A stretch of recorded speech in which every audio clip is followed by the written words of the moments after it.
HSC ছিল শহীদ Nazrul college থেকে। আমি টেইলর্স ইউনিভার্সিটিতে যাচ্ছি মালয়েশিয়ায়।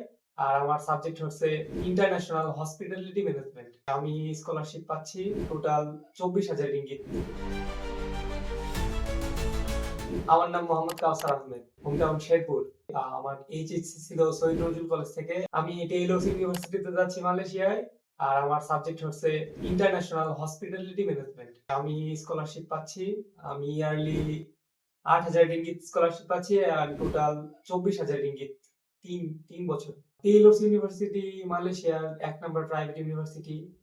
এটার ওয়ার্ল্ড র্যাঙ্কিং এ 253 নাম্বার। এই জন্য আসলে মালয়েশিয়া টেইলর্স ইউনিভার্সিটি চুজ করা। আমি এই সাবজেক্টে ব্যাচেলর এবং মাস্টার শেষ করার পর বাংলাদেশে ব্যাক করব এন্ড একটা হোটেল বা একটা রেস্টুরেন্ট দেওয়ার মতো আমার স্বপ্ন আছে ইন ফিউচার। আমি ক্যারিয়ার পাথে সার্ভিসে অনেক সন্তুষ্ট, স্যাটিসফাইড। ওনারা অনেক ভালো সার্ভিস প্রদান করে এবং আমার ভিসা খুব তাড়াতাড়ি ওনারা প্রসেস করে দিয়েছে, ওনাদের মাধ্যমে প্রসেস করা হয়েছে এবং আমি আমার ভিসা পেয়েছি।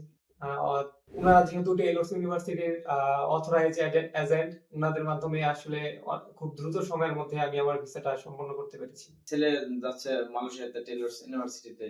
এখন আমরা যেভাবে যাওয়ার মতো একটা সমর্থন ছেলে এবং সমর্থন করে আপনাদের মাধ্যমে আমরা টেইলর ইউনিভার্সিটিতে যাওয়ার জন্য আসছি এবং যাইতেছি। আমার নাম মোহাম্মদ কাউসার আহমেদ। আমি ইন্টারন্যাশনাল হসপিটালিটি ম্যানেজমেন্ট সাবজেক্টে টেইলর্স ইউনিভার্সিটিতে যাচ্ছি। ক্যারিয়ার পাথের সাথে থেকে আমার ভালো অনুভূতি হচ্ছে। ওনারা অনেক যত্নের সাথে ভিসা প্রসেসিং এর সহায়তা করেন। আর আমি ক্যারিয়ার পাথের সহযোগিতায় total 24,000 ringgit and yearly 8,000 ringgit scholarship পেয়েছি।